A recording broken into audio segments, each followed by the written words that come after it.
नमस्कार।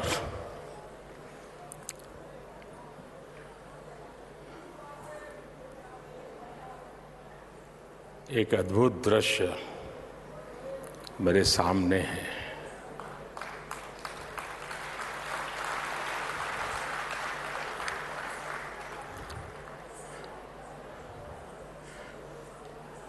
भव्य है, विराट है, विहंगम है और ये आज का ये जो अवसर है, इसके पीछे जो कल्पना है और आज हमारी आंखों के सामने उस सपने को साकार होते हुए देख रहे हैं, तब मुझे एक प्रसिद्ध कविता की पंक्तियां गुनगुनाने का मन करता है। नया प्रात है, नया प्रात है, नई बात है, नई किरण है, ज्योति नई, नई उमंगे, नई तरंगे, नई आस है, सांस नई। उठो धरा के अमर सपूतों, उठो धरा के अमर सपूतों, पुनः नया निर्माण करो। जन जन के जीवन में फिर से नई स्फूर्ति, नव प्राण भरो।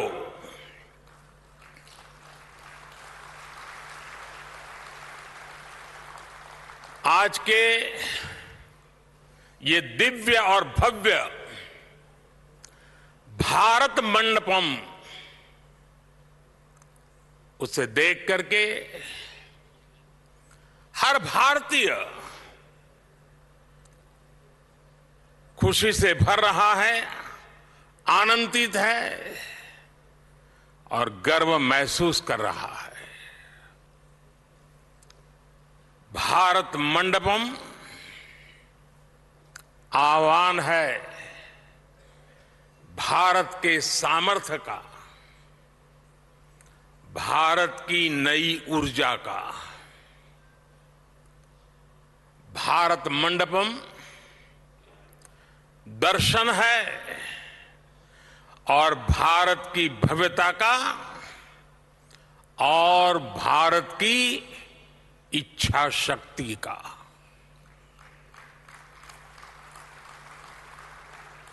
कोरोना के कठिन काल में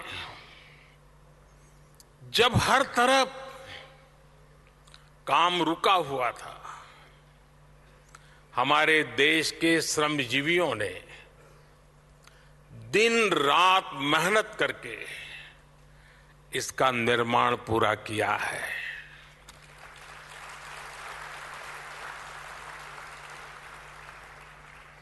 भारत मंडपम के निर्माण से जुड़े हर श्रमिक भाई बहन को, हर कर्मी को आज सच्चे हृदय से मैं अभिनंदन करता हूं, उनका साधुवाद करता हूं। आज सुबह मुझे इन सभी श्रमजीवियों से मिलने का मौका मिला था। हमारे इन श्रमिक साथियों को सम्मानित करने का मुझे सौभाग्य मिला था। आज उनकी मेहनत देख पूरा भारत विस्मित है, भारत चकित है। मैं राजधानी दिल्ली के लोगों को, देश के लोगों को इस नए international convention centre Bharat Mandapam की बहुत बहुत बधाई देता हूं। यहां देश के कोने कोने से अतिथि आए हैं। मैं उन सबका हृदय से स्वागत करता हूं। टीवी के माध्यम से, सोशल मीडिया के माध्यम से जो करोड़ों लोग इस वक्त हमारे साथ जुड़े हुए हैं, मैं उनका भी अभिनंदन करता हूं। साथियों, आज का दिन वैसे भी हर देशवासी के लिए बहुत ऐतिहासिक है। आज कारगिल विजय दिवस है।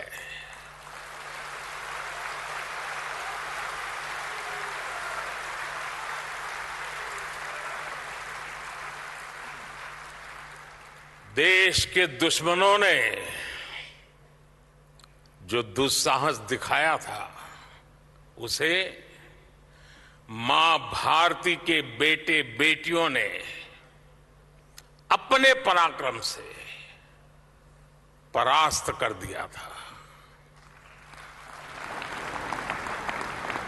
कारगिल युद्ध में अपना बलिदान देने वाले प्रत्येक वीर को मैं कृतज्ञ राष्ट्र की तरफ से श्रद्धांजलि देता हूं।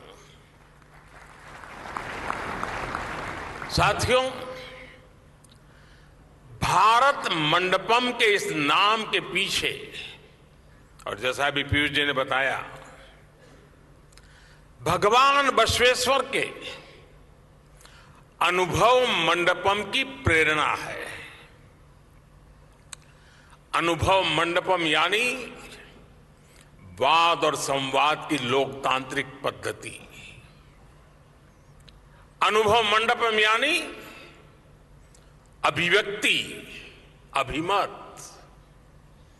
आज दुनिया ये स्वीकार कर रही है कि भारत मदर ऑफ डेमोक्रेसी है।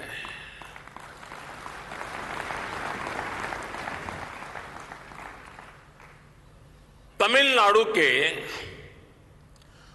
उत्तरा मेरूर में मिले शिलालेखों से लेकर वैशाली तक भारत की वाइब्रेंट डेमोक्रेसी सदियों से हमारा गौरव रही है। आज जब हम आजादी के 75 वर्ष होने पर अमृत महोत्सव मना रहे हैं, तो ये भारत मंडपम हम भारतीयों द्वारा अपने लोकतंत्र को दिया एक खूबसूरत उपहार है। कुछ हफ्तों बाद यहीं पर G20 से जुड़े आयोजन होंगे। दुनिया के बड़े बड़े देशों के राष्ट्राध्यक्ष यहां उपस्थित होंगे। भारत के बढ़ते हुए कदम और भारत का बढ़ता हुआ कद, इस भव्य भारत मंडप से पूरी दुनिया देखेगी। साथियों, आज पूरी दुनिया इंटरकनेक्टेड है, इंटरडिपेंडेंट है और वैश्विक स्तर पर विभिन्न कार्यक्रमों और समिट्स की श्रृंखला लगातार चलती रहती है।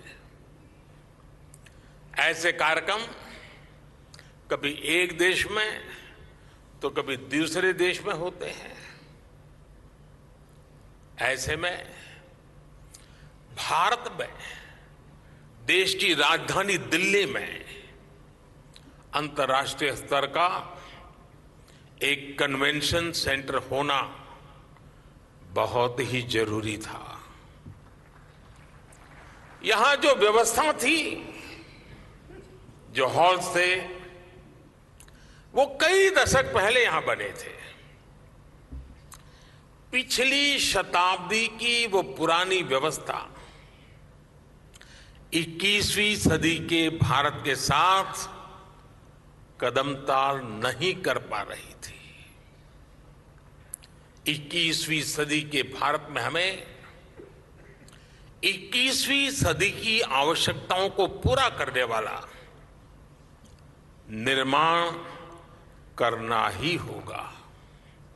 इसलिए ये भव्य निर्माण, ये भारत मंडपम आज मेरे देशवासियों के सामने है, आपके सामने है।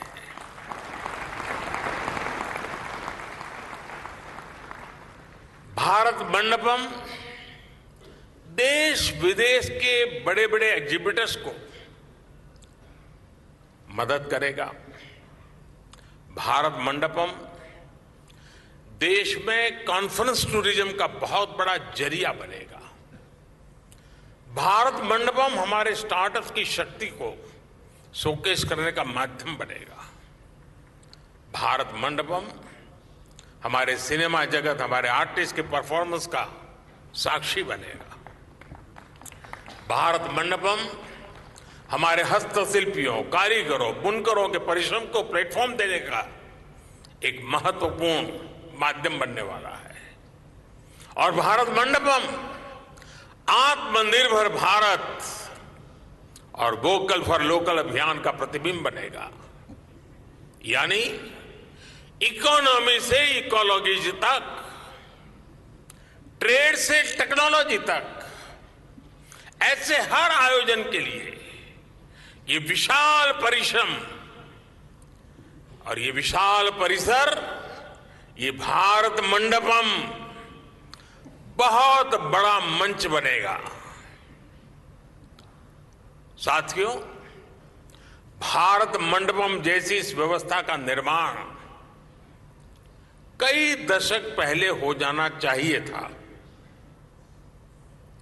लेकिन शायद मुझे लगता है बहुत से कार्य काम मेरे हाथ में ही लिखे हुए हैं।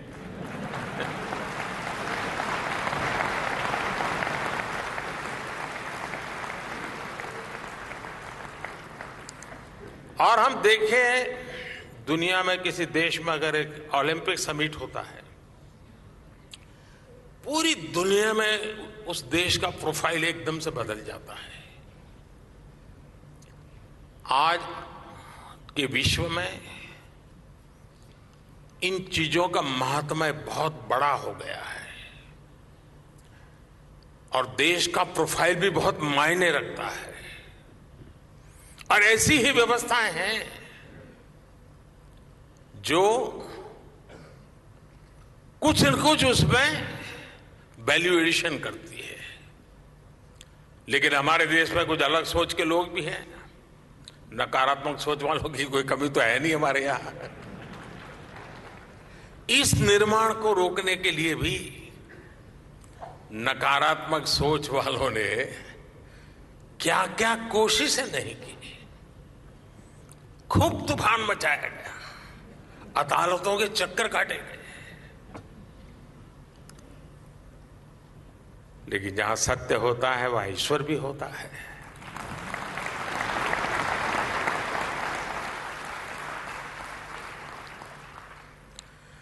लेकिन अब यह सुंदर परिसर आपकी आंखों के सामने मौजूद है। दरअसल कुछ लोगों की फितरत होती है हर अच्छे काम को रोकने की, टोकने की। अब आपको याद होगा जब कर्तव्य पथ बन रहा था तो न जाने क्या क्या कथाएं चल रही थी। फ्रंट पेज पर ब्रेकिंग न्यूज में क्या कुछ चल रहा था। अदालत में भी न जाने कितने मामले उठाए गए थे। लेकिन जब अब कर्तव्य पथ बन गया, वे लोग भी दबी जुबान में कहने लगे, यार अच्छा हुआ है, कुछ देश की शोभा बढ़ाने वाला है। और मुझे विश्वास है कुछ समय बाद भारत मंडपम के लिए भी वो टोली खुल करके बोले या ना बोले, लेकिन भीतर से तो स्वीकार करेगी। और हो सकता है किसी एक समारोह में यहां आकर के लेक्चर देने भी आ जाएंगे।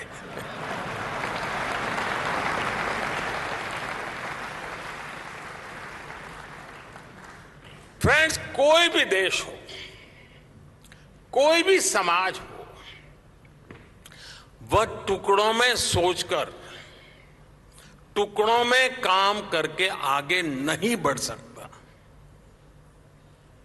आज एक कन्वेंशन सेंटर, ये भारत मंडपम इस बात का भी गवाह है कि हमारी सरकार कैसे होलिस्टिक तरीके से बहुत दूर की सोचकर काम कर रही है। इस जैसे सेंटर्स में आना आसान हो, देश विदेश की बड़ी बड़ी कंपनियां यहां आ सके, इसलिए आज भारत 160 से ज्यादा देशों को ई कॉन्फ्रेंस वीजा भी की सुविधा दे रहा है। यानी सिर्फ ये बनाया ऐसा नहीं है, पूरी सप्लाई चेन, सिस्टम चेन, उसकी व्यवस्था की है। 2014 में दिल्ली एयरपोर्ट की कैपेसिटी भी सालाना करीब 5 करोड़ यात्रियों को हैंडल करने की थी। आज ये भी बढ़कर सालाना 7.5 करोड़ पैसेंजर हो चुकी है। टर्मिनल 2 और चौथा रनवे भी शुरू हो चुका है। ग्रेटर नोएडा के जेवर में इंटरनेशनल एयरपोर्ट शुरू होने के बाद इसे और शक्ति मिलेगी। बीते वर्षों में दिल्ली एनसीआर में हॉस्पिटैलिटी इंडस्ट्री, होटल इंडस्ट्री का भी काफी विस्तार हुआ है। यानी कॉन्फ्रेंस टूरिज्म के लिए एक पूरा इकोसिस्टम बनाने का हमने बिल्कुल प्लान वे में प्रयास किया है। साथियों, इसके अलावा भी यहां राजधानी दिल्ली में भी बीते वर्षों में जो निर्माण हुए हैं वो देश का गौरव बढ़ा रहे हैं। कौन भारतीय होगा जिसका सर देश की नई संसद देख करके ऊंचा नहीं होगा।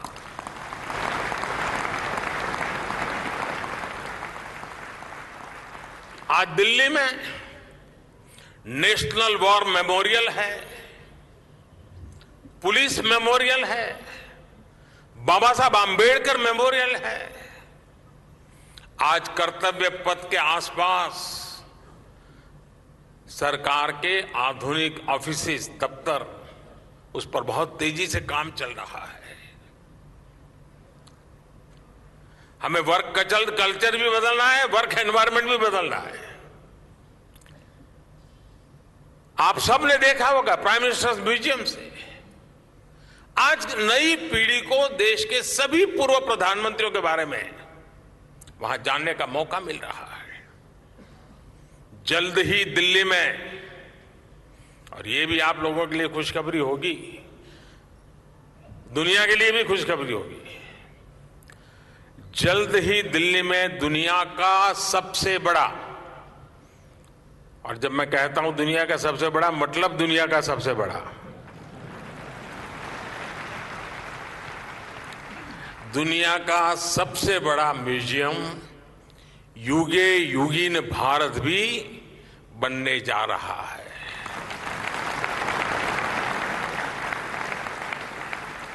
साथियों, आज पूरी दुनिया भारत की ओर देख रही है। भारत आज वो हासिल कर रहा है जो पहले अकल्पनीय था, कोई सोच भी नहीं सकता था।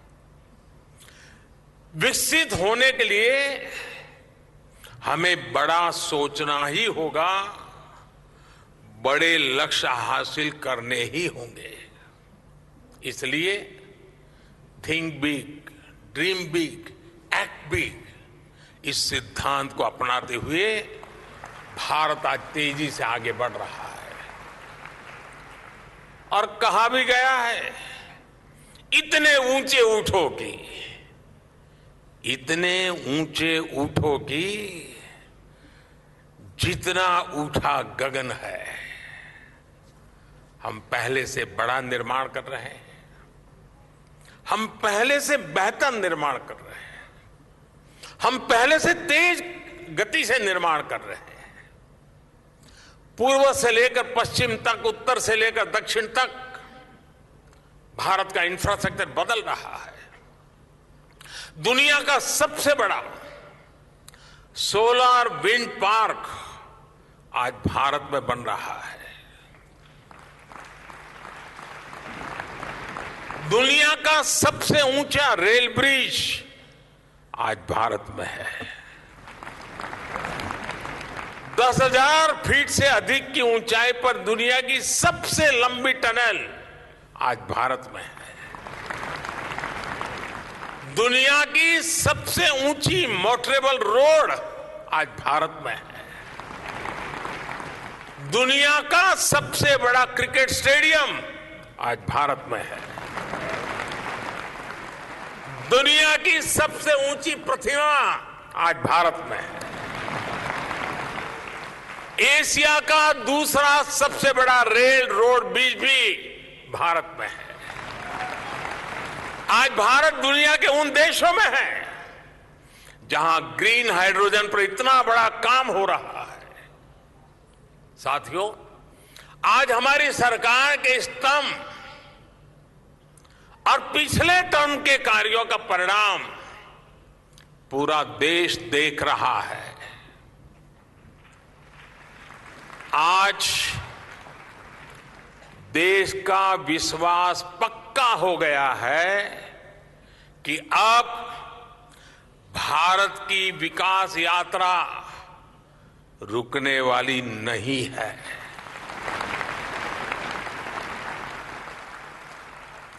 आप जानते हैं कि हमारे पहले टर्म की शुरुआत में भारत वर्ल्ड इकोनॉमी में 10वें नंबर पे था। जब मुझे आप लोगों ने काम दिया तो हम अब 10 नंबर ही थे।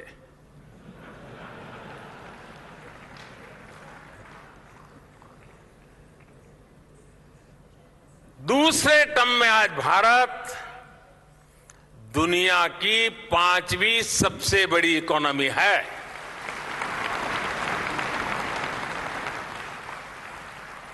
और ये ट्रैक रिकॉर्ड के आधार पर, बातों बातों में नहीं, ट्रैक रिकॉर्ड के आधार पर मैं कह रहा हूं,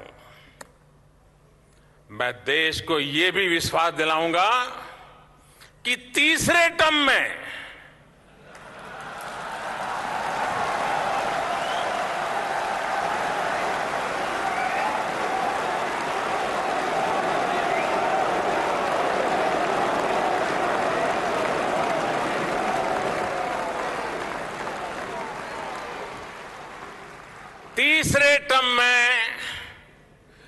दुनिया की पहली 3 इकोनॉमीज में एक नाम भारत का होगा।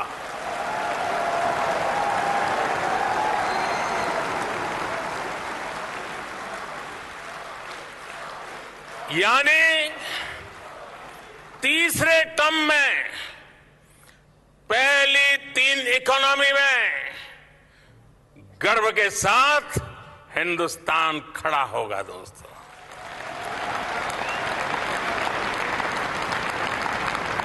थर्ड टर्म टॉप 3 इकोनॉमी पे पहुंच के रहेगा भारत, और ये मोदी की गारंटी है।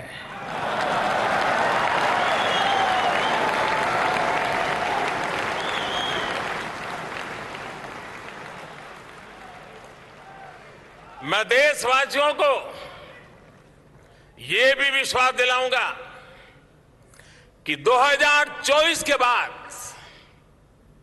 हमारे तीसरे टर्म में देश की विकास यात्रा और तेजी से बढ़ेगी।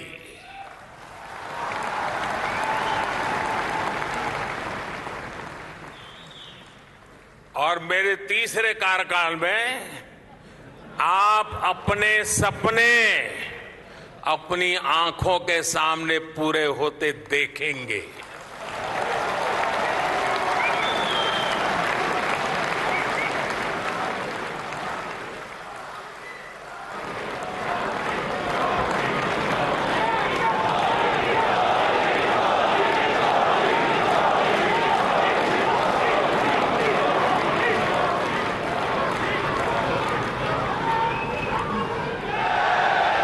साथियों,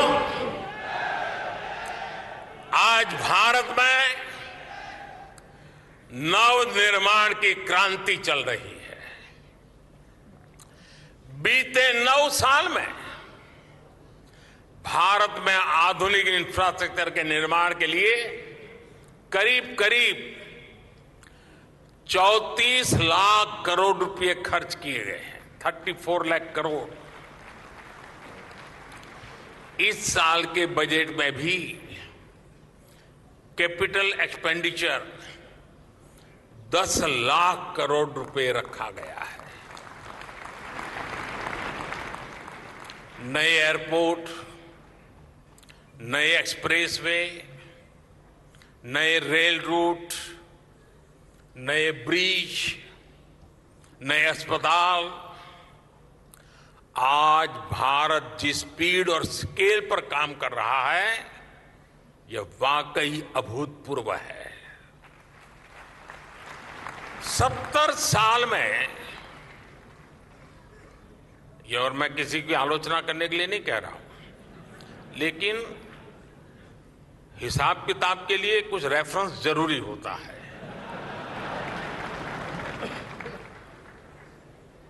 और इसलिए मैं उस रेफरेंस के आधार पर बात कर रहा हूं। 70 साल में भारत में सिर्फ 20,000 किलोमीटर के आसपास रेल लाइनों का इलेक्ट्रिफिकेशन हुआ था। 20,000 किलोमीटर। जबकि पिछले 9 साल में भारत में करीब करीब 40,000 किलोमीटर रेल लाइनों का इलेक्ट्रिफिकेशन हुआ है।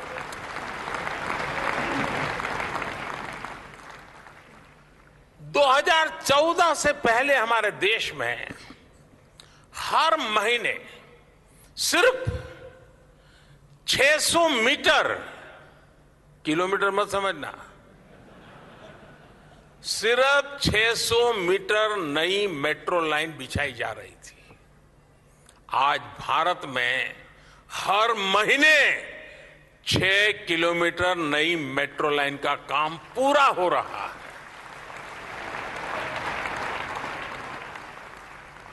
दो 2014 से पहले देश में 4 लाख किलोमीटर से भी कम ग्रामीण सड़कें थी। आज देश में 7.25 लाख किलोमीटर से भी ज्यादा ग्रामीण सड़कें हैं। 2014 से पहले देश में करीब करीब 70 के आसपास ही हमारे एयरपोर्ट थे, 70। आज देश में एयरपोर्ट्स की संख्या भी बढ़कर 150 के आसपास पहुंच रही है। 2014 से पहले देश में सिटी गैस डिस्ट्रीब्यूशन सिस्टम भी सिर्फ 60 शहरों में था, 60। अब देश में सिटी गैस डिस्ट्रीब्यूशन सिस्टम 600 से भी ज्यादा शहरों में पहुंच गया है। साथियों, बदलता हुआ भारत आज पुरानी चुनौतियों को समाप्त करते हुए आगे बढ़ रहा है। हम समस्याओं के स्थायी समाधान पर, परमानेंट सॉल्यूशन पर जोर दे रहे हैं। और इसका एक उदाहरण पीएम गति शक्ति नेशनल मास्टर प्लान भी है। यहां उद्योग जगत के साथी बैठे, मैं चाहूंगा कि आप जाकर उस पोर्टल को देखिए। देश में रेल, रोड जैसे फिजिकल इंफ्रास्ट्रक्चर के लिए, स्कूल बनाने हो, हॉस्पिटल बनाने हो, ऐसे सोशल इंफ्रास्ट्रक्चर के लिए पीएम गति शक्ति नेशनल मास्टर प्लान एक बहुत बड़ा गेम चेंजर साबित होने जा रहा है। इसमें अलग अलग लेयर के 1600 से ज्यादा अलग अलग लेयर्स के डेटा उसके अंदर डिजिटल प्लेटफॉर्म पर लाया गया है। कोशिश यही है देश का समय और देश का पैसा पहले की तरह बर्बाद ना हो। साथियों, आज भारत के सामने बहुत बड़ा अवसर है। आज से 100 साल पहले, मैं पिछली शताब्दी की बात कर रहा हूं, आज से 100 साल पहले जब भारत आजादी की जंग लड़ रहा था, तो वो पिछली शताब्दी का तीसरा दशक मैं आपका ध्यान आकर्षित करना चाहता हूं। 1923-1930 का वो कालखंड याद कीजिए। पिछली शताब्दी का तीसरा दशक भारत की आजादी के लिए बहुत अहम था। इसी प्रकार 21वीं सदी का ये तीसरा दशक भी उतना ही महत्वपूर्ण है। पिछली शताब्दी के तीसरे दशक में ललक थी, लक्ष्य था स्वराज्य का। आज लक्ष्य है समृद्ध भारत का, विकसित भारत बनाने का। उस तीसरे दशक में देश आजादी के लिए निकल पड़ा था। देश के कोने कोने से आजादी की गूंज सुनाई देती थी। स्वराज आंदोलन की सभी धाराएं, सभी विचार, चाहे वो क्रांति का मार्ग हो या असहयोग का मार्ग हो, सारे मार्ग पूर्ण रूप से जागरूक थे, ऊर्जा से भरे हुए थे। इसी का परिणाम था कि इसके 25 साल के भीतर भीतर देश आजाद हो गया।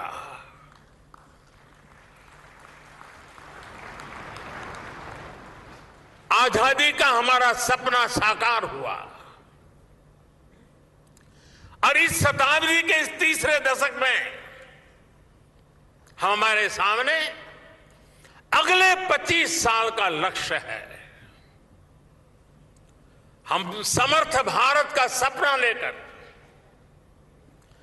विकसित भारत का सपना लेकर निकल पड़े हैं। हमें भारत को वो ऊंचाई देनी है, उस सफलता पर पहुंचाना है जिसका सपना हर स्वतंत्रता सेनानी ने देखा था।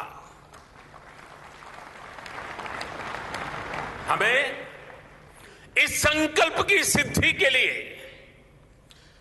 सभी देशवासियों ने, 140 करोड़ हिंदुस्तानियों ने दिन रात एक कर देना है। और साथियों, मैं अनुभव से कहता हूं, मैंने एक के बाद एक सफलताओं को अपनी आंखों के सामने देखा है। मैंने देश की शक्ति को भली भांति समझा है, देश के सामर्थ्य को जाना है,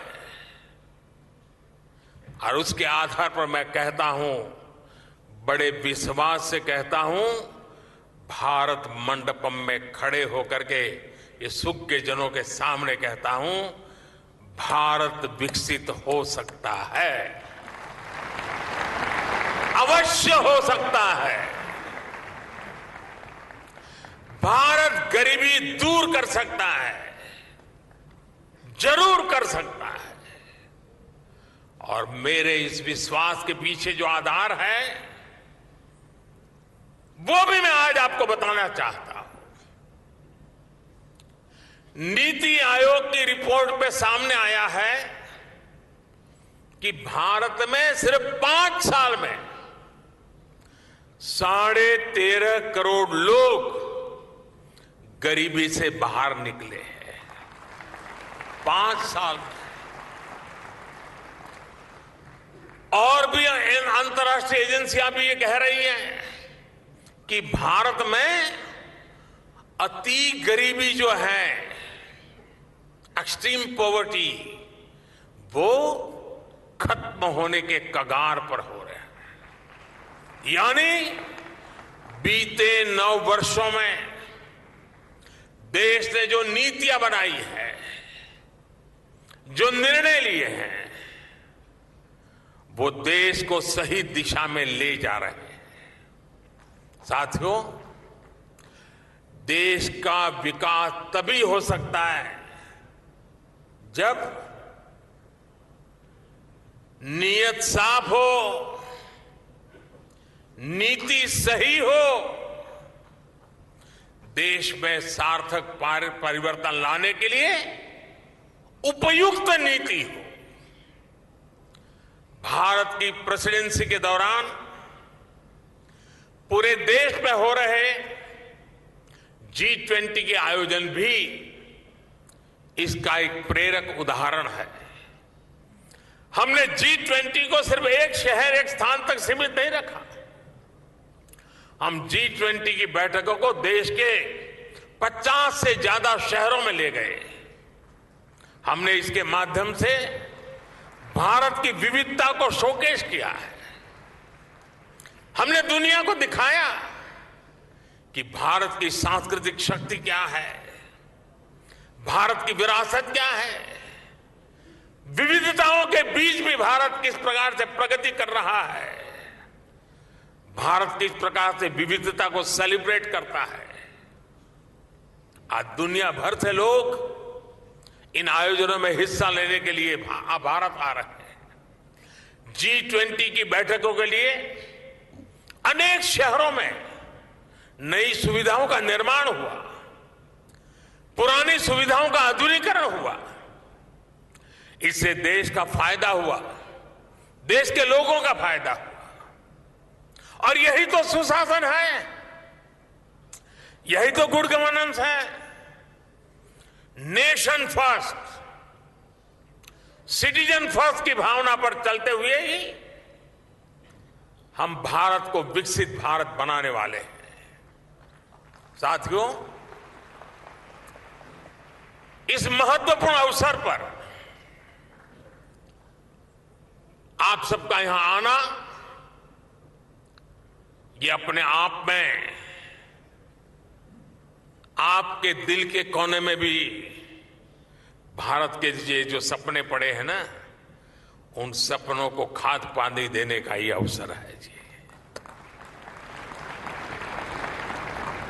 एक बार फिर भारत मंडपम जैसी शानदार सुविधा के लिए दिल्ली के लोगों को, देश के लोगों को मैं बहुत बहुत बधाई देता हूं।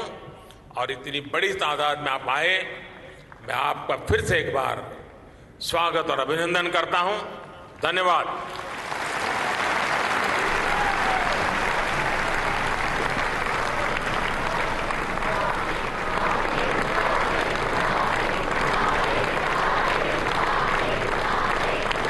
आपका बहुत बहुत धन्यवाद माननीय प्रधानमंत्री जी। आपके उत्प्रेरक उद्बोधन के लिए आपका हृदय से आभार। देश को पुनः परम वैभव की ओर ले जाने को समर्पित